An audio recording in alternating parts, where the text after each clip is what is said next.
சரணம் விழித்தால் மரணம் இல்லை, சாஸ்தாநாமம் அருளின் எல்லை.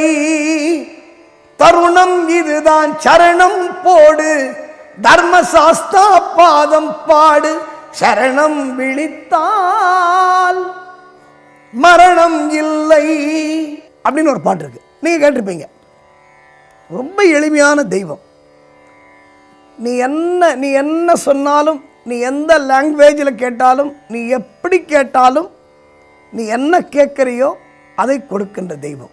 நம்ம சபரிமலையை பற்றி பாடும் பொழுது, கருணை ஒளி காட்டும் மலை, நம் கவலைகளை ஓட்டும் மலை, அருள் கரம் நீட்டும் மலை, நம்மை அன்பாலே இணைக்கும் மலை, வாவென்று அழைக்கும் மலை, அது வந்தவரை வாழ்த்தும் மலை, வேண்டியதை கொடுக்கும் மலை, எங்கள் வேலவன் தம்பி வாழும் சபரிமலை.